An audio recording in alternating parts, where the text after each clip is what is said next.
Coresight Research CEO and founder Deborah Weinswig has been delving into the newest developments. She joins us live from the Retail Leaders Circle Global Forum in New York. And for those of you who don't know, Coresight Research provides data-driven insights to companies in the global retail and tech sector. Deborah, does this deal with OpenAI help Walmart leapfrog over Amazon and everybody else who's dying to get to the top of the mountain when it comes to e-commerce supremacy?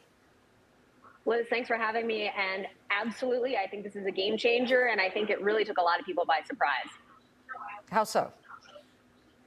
Because I think that this idea around agentic shopping, right, at a platform level, that was something that a lot of us had thought about.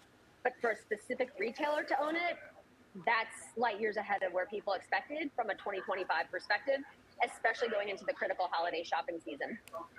What is it specifically that this will help do for a Walmart or any other company that starts to partner with some type of chatbot? Many of them already do it for customer service, et cetera, but beyond upselling and suggesting different purchases, what more is it going to do to meaningfully change the experience? You got to sell me on this. Absolutely, and I think that what we're seeing right now is this idea that you can see the movement of how people search, and you can ask much more contextual. So I'm looking for a gift from my daughter. She's 2.5 years old. She likes the colors purple and red. And so this idea that you can take out so much of this kind of anxiety and be served up a lot of kind of the product you desire, but then having this whole retail media aspect so that retailers and brands can connect in a different way. We're going to see this holiday season, and it's going to make a big difference in the seamlessness and frictionless around shopping in general. So I am hearing you say that Walmart, if they can already ramp up this partnership with OpenAI and ChatGPT for their seamless shopping, that they will have a leap on this. But Alibaba is no slouch. They are technologically brilliant. And in fact, their 6-month performance in their stock is much better than both Amazon and Walmart. So you've got to tell me who really you see as in the leadership position here. I mean, Alibaba is just ahead, as is their consumer. I mean, what they're doing around virtual fit. So, right, their return rate is single digits, right? In the US, apparel, footwear, accessories, you're talking 40% plus. So, number one. Number two, as it relates to much more gamification, this idea of shopping as a sport, making it much more fun. And then number three, the ability to serve up coupons specifically to the consumer during their shopping journey.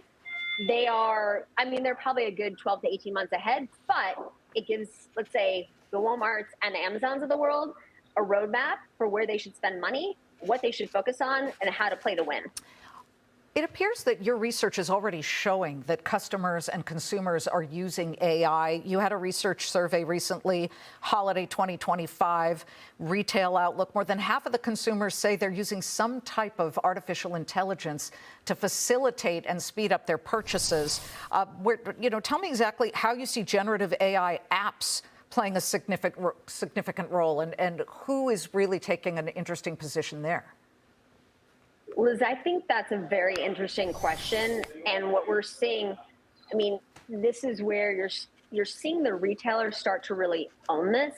So the retailers themselves are starting to become platforms, not only in terms of how they're investing, but also the results they're seeing, and they're iterating on almost a daily basis.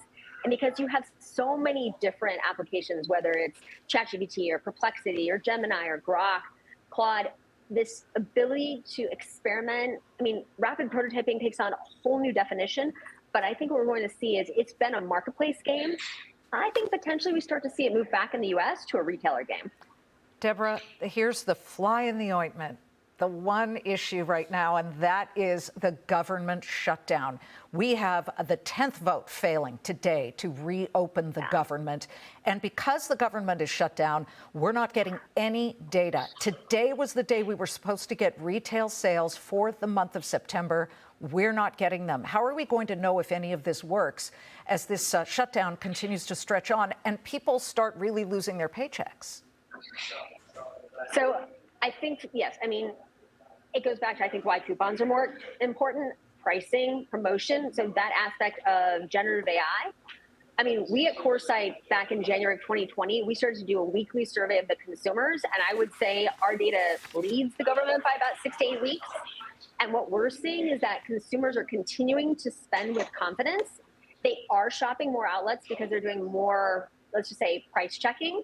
But for now, I think the consumer feels that this administration is going to do the right thing by them.